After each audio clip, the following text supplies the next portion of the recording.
most recent updates too. We have continued growing, and as I said, most notable one in here that recently we engaged with a couple of the MCOs in Kentucky about the implementation of a new Medicaid program, which is again is the 1115 waivers. We believe it's eminent, being that Mitch McConnell's home state and Ron Paul's state under the current administration, which may receive the designation of Trump Care as part of the 1115 implementations altogether too. We've also worked previously with MCOs in Indiana, as well as New Hampshire, and New York had something similar to it. It's called basic plans, another form of Medicaid expansion, but was more towards the true nature of Obamacare implementation as well too. Again, our configurations, I should say that our desire to be the leading trusted partner to a lot of the ACAP plans, it helps us focus in several different areas. It's not directly related to the 1115 waivers, but CMS recently designated Softeon as one of the parties to work closely about the future state of healthcare.gov. So both at the federal level as well as the state's level, we have been trusted by federal and state officials as well as the multiple MCOs, providing that to consumer-facing activities. Softeon platform has also been accepted very recently to run the state exchange of the Connecticut for their small group operations. And this year, we're expecting to process nearly $4 billion in member premiums altogether. Little kind of, again, backdrop to it. We are a cloud-based platforms since in place in early days of even Romneycare back in 2008.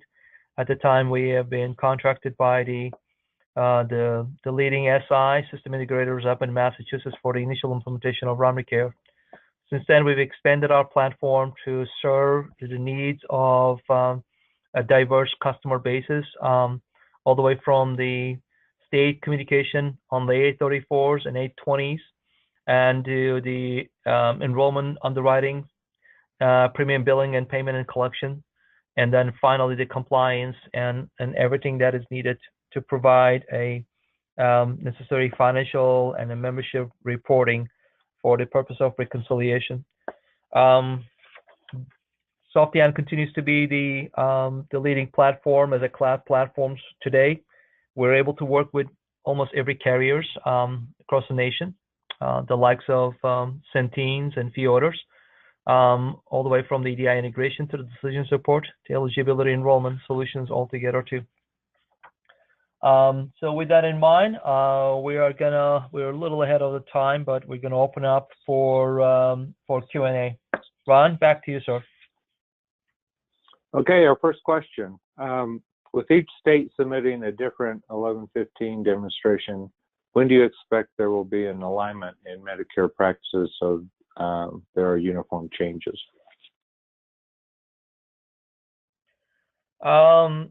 So as we mentioned earlier, that I think the North Star for us is Indiana.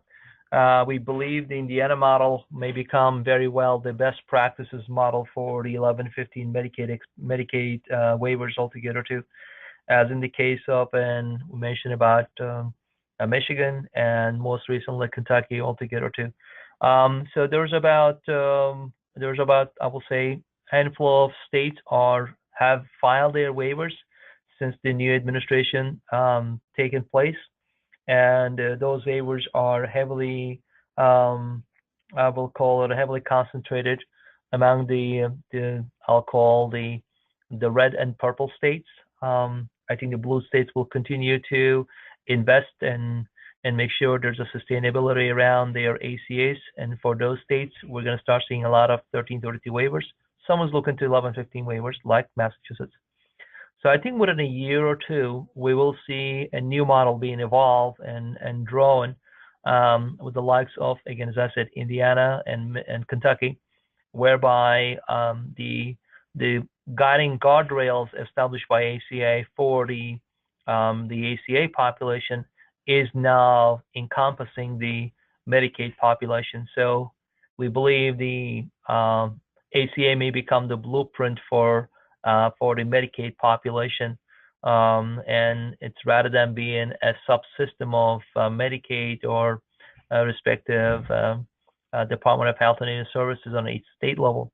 The ACA will become the blueprint for a future state of Medicaid in those states. So I think we're about a year away from, depending upon again, once we go beyond some of the current uncertainties, we are expecting some clarity about a prevailing model being rolled out from starting again, as I said, with Kentucky and Pennsylvania, New Hampshire, others to follow.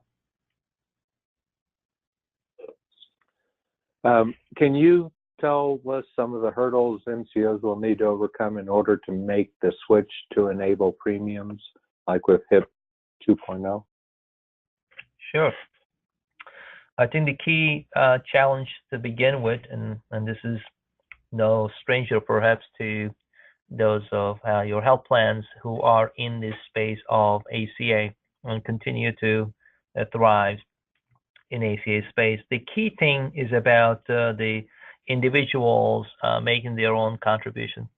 Once you start making that transition from a fully subsidized, entitlement programs into partially subsidized member responsibility, it'll be a direct or indirect in the form of subsidies. So the premium billing is a key part of a consumer engagement, making the consumer is a stakeholder in their well-being. And secondly, it's a great tool as we take that quite sometimes for granted from a consumer perspective.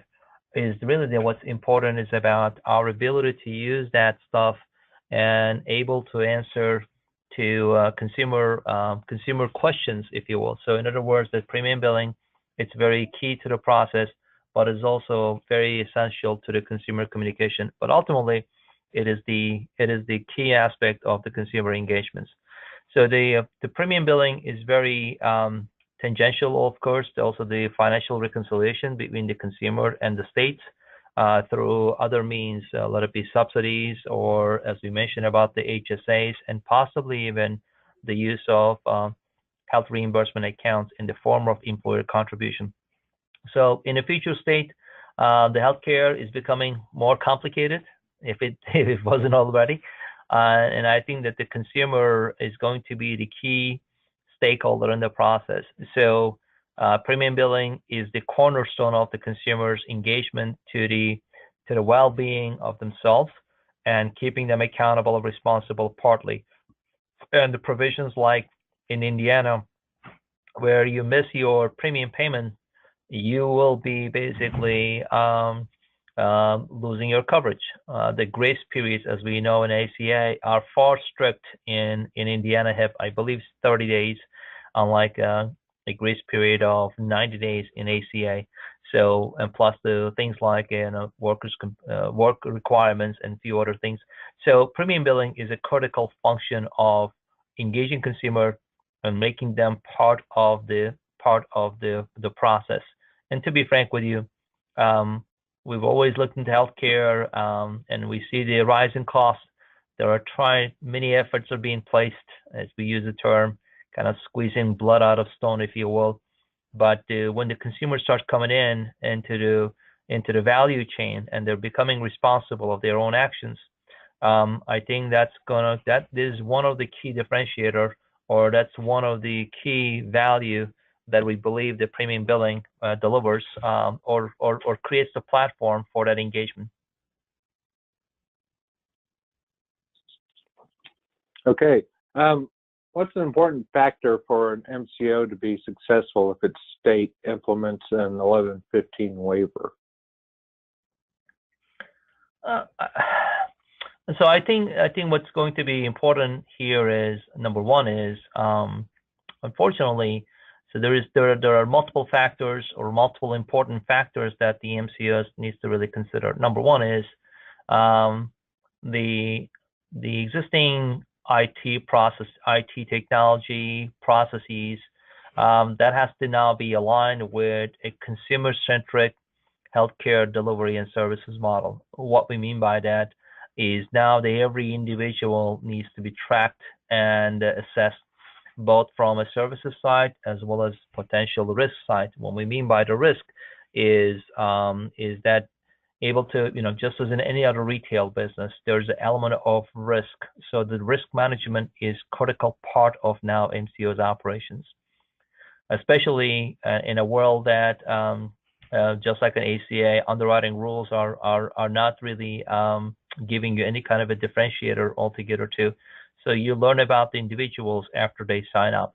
So what that means is you need to gather as much data and be very proactive as you can be, waiting those people to show up in the ER rooms or waiting for them to receive a service and delivering those services only when they need it is proven to be a very challenging task, as we have learned from the ACA side.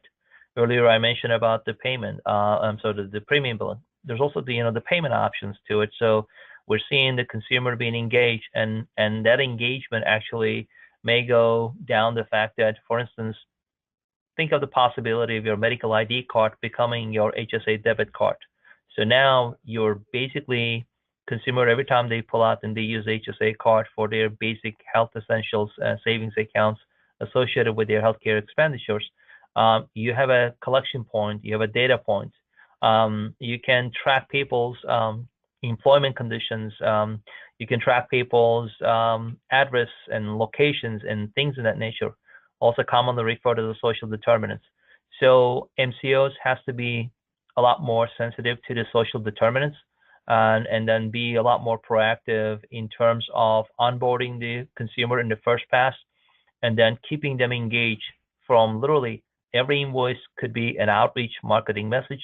We're not talking about the chief marketing officer and chief medical officers, but the chief marketing officer now could be one of the most strategic, important operation within an MCO in this new consumer-oriented, consumer-facing the Medicaid programs, as we see in the case of Indiana or Kentucky, is being rolled out. Okay, well, that looks like the end of our questions for today. With that in mind, I'd like to thank Eugene for his presentation today. I'd also like to thank all the attendees for taking time out of their schedules to attend. Just remember that the slide deck and recording will be posted on the ACAP website, and you'll receive an email when that's available. So thanks again, and talk to you soon. Thank you all. Have a great day.